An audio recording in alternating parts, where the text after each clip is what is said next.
The Earth is sending distress signals. Wildfires, droughts, and melting glaciers. Can we reverse the damage? Explore the harrowing effects of climate change. It's a wake-up call. Global emergency. Climate Tracker on WION World is One.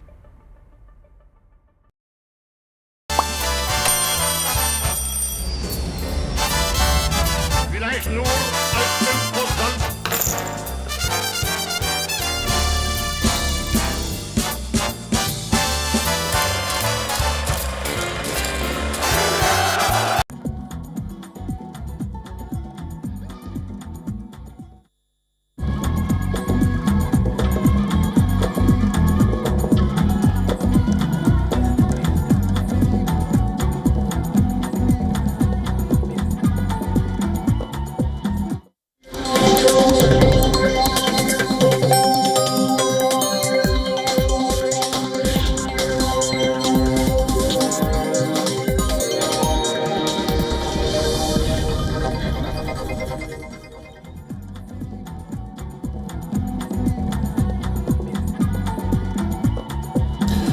Welcome to another episode of World of Africa on WION World is One. Thank you for joining us. I'm Eric Njoka.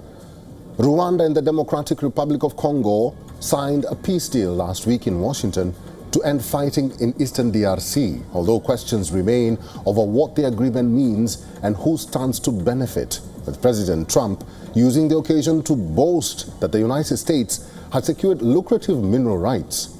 The deal has come under scrutiny for its vagueness, including on the economic component, with the Trump administration eager to profit from abundant mineral wealth in eastern DRC. We talk about that shortly. The show starts now.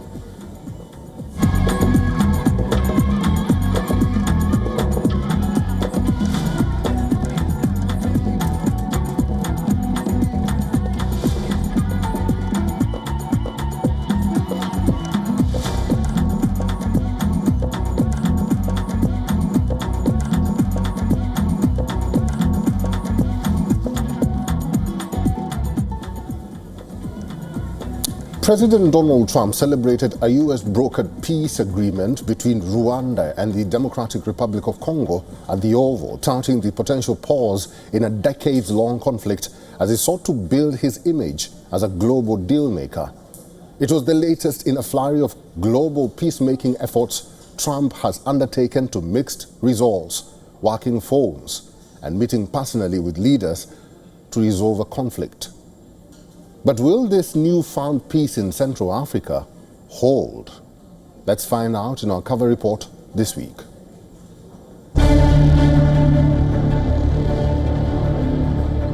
The M23 rebel group's seizures of Goma and Bukavu, the largest cities in Eastern Democratic Republic of Congo, in January and February 2025, have marked a dramatic escalation in the region's long-running conflict. The fall of the strategic provincial capitals followed months of advances by the Tutsi-led rebels, whom Congo and the United Nations accuse of receiving support from neighboring Rwanda. Allegations Rwanda consistently denies. The crisis has displaced thousands, overwhelmed humanitarian resources, and sparked diplomatic tensions across Central Africa. The roots of this crisis trace back to the M23's resurgence in 2022, when the group renewed its insurgency in Congo's eastern provinces. Their steady territorial gains eventually led to the capture of key supply routes and strategic positions around Goma. Then, on June 27th, came this signing of a peace agreement in Washington to end fighting that has killed thousands, with the two countries pledging to pull back support for guerrillas.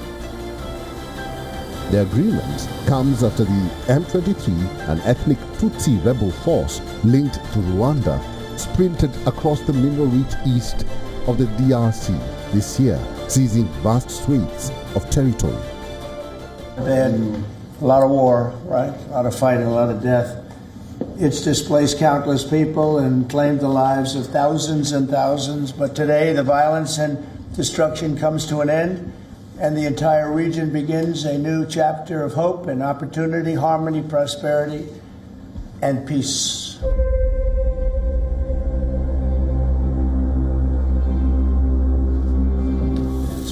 President Donald Trump made it clear that this is one of his key incentives for agreeing to support the peace process. But granting the United States unfettered access to the country's mineral wealth is unpopular with many in DRC, upset that the country's resources have failed to provide a better life for its citizens. As to the key questions of whether Rwandan forces will withdraw from eastern DRC, the US position is that once the Hutu-led FDLR, which Rwanda says is backed by DR Congo and aims to overthrow the Rwandan government, is dismantled, then Rwanda will also roll back on its defensive measure. This appears to be an oblique reference to the presence of Rwandan armed forces in Eastern Democratic Republic of Congo. If the US is able to convince the Rwandans to do this in earnest, it will be a big victory for Washington and Kinshasa. Rwanda has repeatedly denied its troops are on the ground in eastern DR Congo. Despite credible reports, they have actively supported groups like M23 in the region.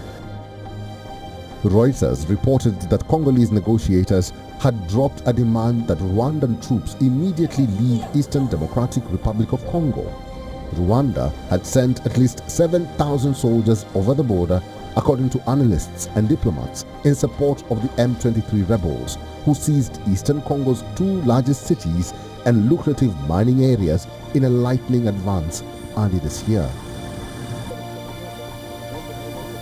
This agreement, signed by the foreign ministers of our two countries during a solemn ceremony presided over by U.S. Secretary of State Mr. Marco Rubio, builds on the achievements of United Nations Security Council Resolution 2773 and paves the way for a new era of stability, cooperation and prosperity for our nation, the Great Lakes region and the whole of Africa.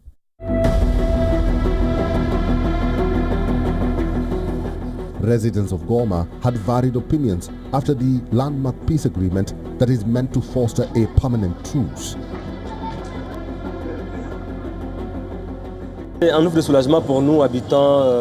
A sigh of relief for us, the inhabitants of Goma, the capital of North Kivu, where the M23 has set up its headquarters since the fall of the city. A few days ago, we heard that there might be disagreements between the two sides in Doha, and we who live here wondered, will we continue to suffer the ravages of war, the financial crisis, the economic crisis, and growing insecurity? The Congolese government must remain vigilant, as the M23 has a habit of taking advantage of talks to occupy new territories. When a truce is announced, they advance. The government must adopt the same strategy. Frustration was palpable as Congo prepared to mark its 65th year of independence from Belgium, with the country's eastern region still gripped by a conflict that heavily features foreign armies. The US-mediated deal aims to implement a 2024 agreement for Rwandan troop withdrawal from eastern Congo within 90 days and includes plans for regional economic integration. But for many in cities like Oicha that remain under government control, these diplomatic maneuvers feel far removed from reality. Africa Bureau, WION, World is One. From cobalt to coltan, these minerals are essential for global industries and clean energy technologies. But behind the demand lies a darker story of how this wealth is also driving conflict on the ground. He may have ripped up Joe Biden's climate and foreign policy, but US President Donald Trump is pushing forward with his predecessor's pursuit of metals abroad, albeit with a different motive. Trump is following the minerals trail.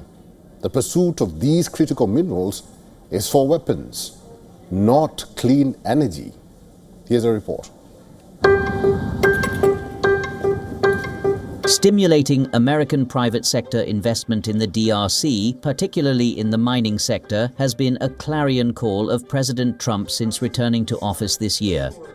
Trump exempted key minerals like copper and cobalt from the new trade tariffs he slapped on nations around the world.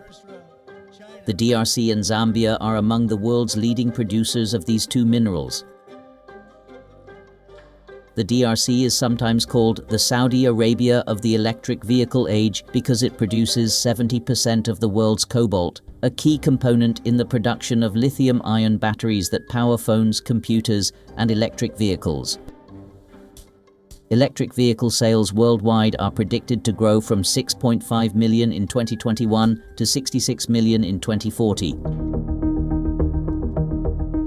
The DRC is also Africa's largest producer of copper, with some of the mines estimated to contain grades above 3%, significantly higher than the global average of 0.608%. It also has 70% of the world's coltan, which is critical to cell phone and computer manufacturing. All in all, it is estimated that the DRC has as 24 trillion worth of untapped mineral resources. On December 13, 2022, the United States signed deals with the DRC and Zambia, the world's 6th largest copper producer and 2nd largest producer of cobalt in Africa after the DRC. That would see the US support the two countries in developing an electric vehicle value chain, an action that Trump has now taken a notch higher. For more than a decade, Chinese companies have spent billions of dollars buying out us and European miners in the DRC's cobalt belt, leading to control of 15 of 19 of the primary cobalt mines in the country. China sources 60% of its cobalt need from the DRC, and about 80% of the world's cobalt processing occurs in China before being incorporated into lithium-ion batteries. The DRC-China relationship has been on the rocks, however, and Chinese mining had started to encounter increasing bumps on the road when the US stepped up its courtship of the two African nations for mineral wealth, which Trump is intensifying. The big unanswered question is why Trump's administration is so keen to secure supplies of these resources, which are increasingly sought after because they are key to advancing the clean energy transition.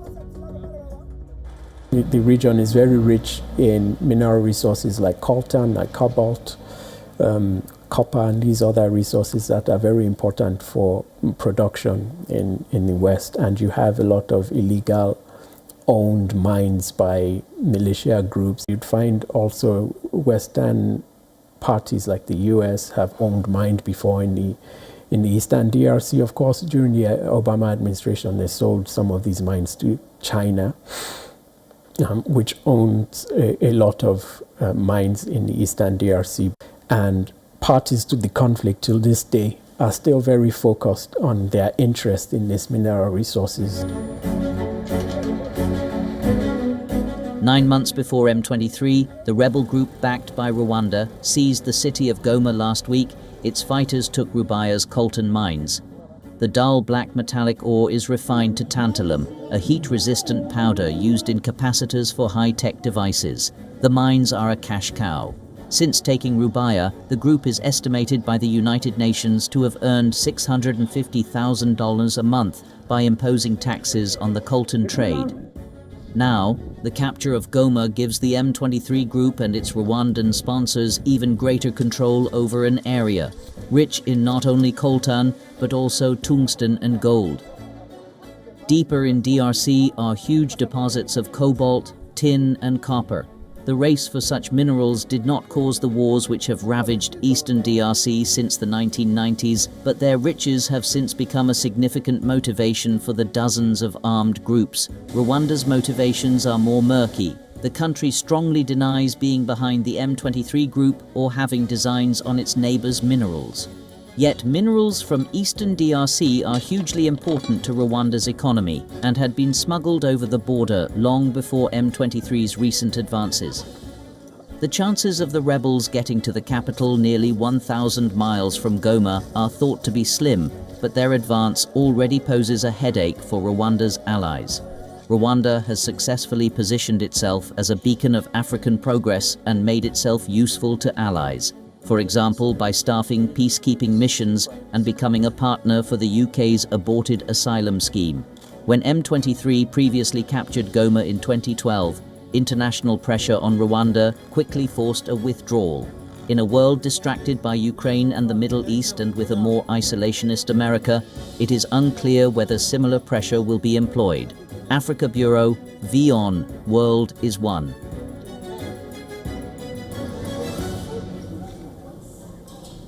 In West Africa, gold mine operators are increasingly using drones to detect and deter illegal wildcat miners as gold prices surge. These illegal miners often operate on the outskirts of former mining concessions, creating conflicts and posing risks to both the miners and the environment.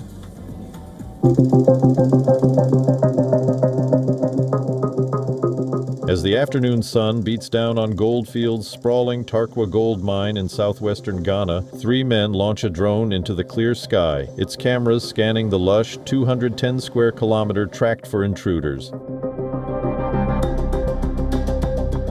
The drone spotted something unusual, and within 20 minutes, a 15-person team, including armed police, arrived on the scene. They discovered abandoned clothing, freshly dug trenches, and rudimentary equipment amid pools of mercury and cyanide-contaminated water. The equipment was left behind by so-called wildcat miners, who operate on the outskirts of many of the continent's official mining ventures, putting at risk their own health, the environment, and the official mine operators' profits. The high-tech cat and mouse game is playing out with increasing frequency as record gold prices, now sitting above $300 per ounce, draws more unofficial activity. The drone is a faster way and it has a faster coverage. So you could use a few minutes to fly a drone over the whole concession, but if you would want to go physically, that would mean the use of fuel and human resource and going around all the mine.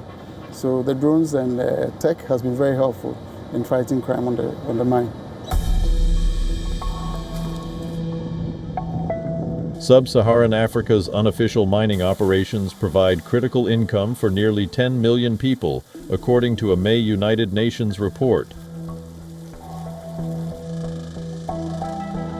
In West Africa, 3 to 5 million people depend on unregulated mining, accounting for approximately 30% of its gold production. Many inhabitants grew up mining gold in their localities. With simple and traditional methods, they earned extra incomes to supplement those from farming until corporate miners arrived, relocating them from their communities and promising jobs and rapid development. This year, Ghanaian authorities have been ransacking dozens of informal mining sites, arresting hundreds of locals and foreigners, particularly Chinese nationals, who operate unregulated gold operations in the country's vast forests, including protected areas and bodies of water. Ghana lost more than 229 metric tons of largely artisanal gold to smuggling between 2019 and 2023, according to SwissAid, which analyzed export data within the period. With what we are doing here, it's a very huge step that we are taking. It's a very bold step that we are taking. Now deploying AI into this space, we're able to be precise in our decision making. You know, in the olden days, or let's say in the years past, where there wasn't any aerial view or any AI, you just go by word of mouth. You get people to tell you, oh, there's illegal mining happening here, and before the task force get there, there's no one there. So with this, we're able to get precision, like point blank, the location and the precise location of all these illegalities. Ghana's mining sector regulator. The Minerals Commission is taking a technological leap forward, establishing an AI-powered control room to analyze data from 28 drones deployed to illegal mining hotspots. Africa Bureau, WION, World is One.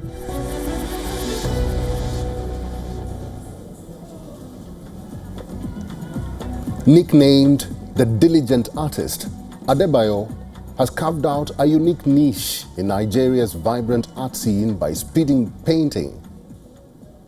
To onlookers, his painting process appears chaotic as he works upside down on the canvas. But within 3 minutes, he flips the canvas to reveal a portrait. Here is his story.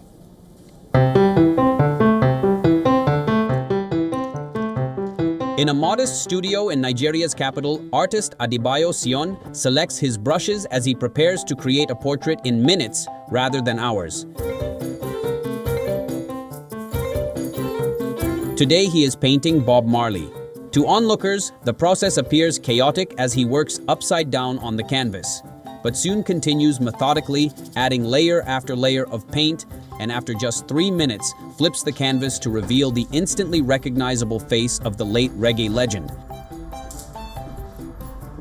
Nicknamed the diligent artist, the 30-year-old has carved out a unique niche in Nigeria's vibrant art scene as a speed painting artist. His passion for the technique stems from his love of performance and desire to bring art to audiences in an entertaining way.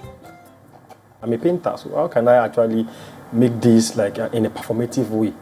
So I might not actually really have luxury of time to do realism painting, but we can do something like an analytical painting that suggests what's the striking resemblance. So I have to like discipline myself to like learn how to do this. It's not actually easy to, to do a painting in 2 minutes. The fine arts graduate said he had to set himself apart by incorporating performance into his art, entertaining people without demanding hours of their time. His journey towards merging art and performance required years of diligently memorizing facial features while learning to think upside down. He began performing portraits of Jesus Christ at church services before becoming a household name in Nigeria, now invited to local and international events.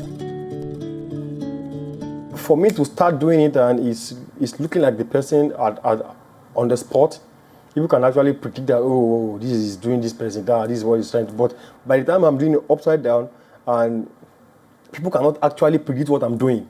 Like, is it going to make it? Is it making any sense? So by the time I turn it, there's this sharp resemblance, there's this striking wow. So there's this wow factor, wow. So all along he has been doing this person. Art runs in Sion's family. His late father was an artist, as are his 3 siblings. In a country rich with artistic tradition, Sion represents a new generation of creators who understand that art's power lies not just in beauty, but in its ability to surprise. It brings art to stage. So it's not every good artist can be a speed painter. You might be a very good studio artist, but you might not still be able to do the speed painting art because of the, the spontaneous nature of it.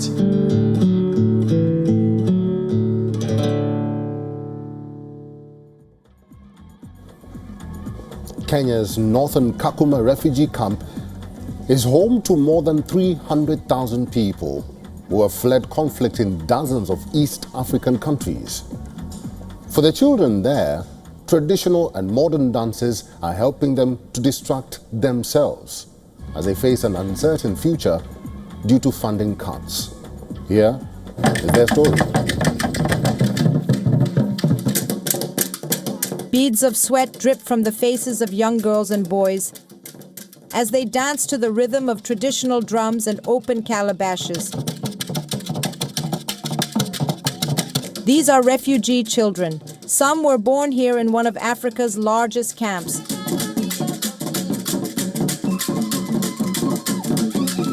Kakuma is located in northern Kenya, where more than 300,000 refugees' livelihoods have been affected by funding cuts that have halved monthly food rations. The children use the Acholi traditional dance as a distraction from hunger, perfecting a survival skill to skip lunches as they stretch their monthly food rations that are currently at 30% of the UN nutritional recommendation per person. You have to keep the culture alive because the moral values, they learn from it, and also message of peace, conveying message of peace and then conveying message of togetherness on how they can be able to socialize with other communities. That's one of them. The Acholi people, mostly from Uganda and South Sudan, are among refugees who live in Kakuma camp, which was established in 1992 as a safe haven for people fleeing conflict from dozens of East African countries. But the happiness of these children isn't guaranteed now, as funding cuts have affected operations here. Less resources and fewer staff are available to engage the children and ensure their safety. I got here when I was 12 years old and now I am 20. I like dancing because when I was home, I liked the traditional dances. I still practicing myself with this traditional dance, and still my young brother, young sisters, when I'm still growing up, still I want to continue going with them together. The Swiss organization Terra des Home manages the playground here. It's aptly named Furaha, Swahili for happiness. These programs do more than entertain the children. They help keep them away from child labor, abuse, and crime. Africa Bureau, WION World is One.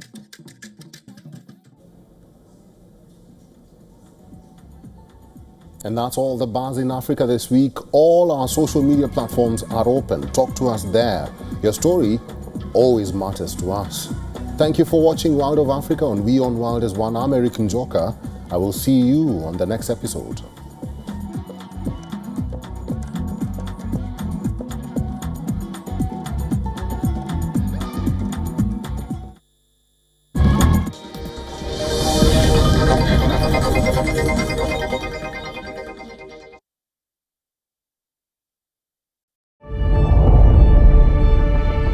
The Earth is sending distress signals. Wildfires, droughts, and melting glaciers. Can we reverse the damage? Explore the harrowing effects of climate change. It's a wake-up call. Global emergency. Climate Tracker on WION World is One. From the bustling trading floors of Wall Street to the vibrant exchanges of Asian stock markets, WION breaks it down for you to make sense of what's happening. As we reveal the key factors behind events, strategic battles, and the game-changing business decisions that shape the world.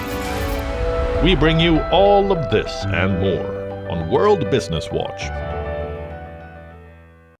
The stress of our world can take a toll on our physical and emotional health. Here, in New York's Catskill Mountains, lies a luxurious place of healing called WION Wellness Center. The WION Wellness Center provides 500,000 square feet of natural methods to manage diabetes, hypertension, chronic pain, obesity, depression, anxiety, and other conditions. We use the traditions of centuries-old natural science from India, yoga, Ayurveda, acupuncture, and naturopathy in personalized programs that help you take charge of your own health. A minimum 5-day stay is recommended for best results. Book now at yo1.com. WION, India's global voice, the channel that brings you the biggest stories from across the world through India's lens. Now available in more than 190 countries worldwide. Because we believe that the world is one. Watch us in Africa, Europe, USA and Canada, South America, Asia Pacific, Middle East and North African regions.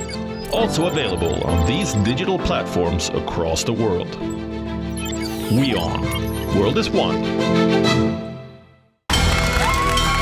From the bustling trading floors of Wall Street to the vibrant exchanges of Asian stock markets, WION breaks it down for you to make sense of what's happening. As we reveal the key factors behind events, strategic battles, and the game-changing business decisions that shape the world. We bring you all of this and more on World Business Watch. To bring the benefits of the Subhash Chandra Show to your educational institution, teachers and students, send an invitation to Juhi Jha at juhi@such.org.in. The Earth is sending distress signals. Wildfires, droughts, and melting glaciers. Can we reverse the damage?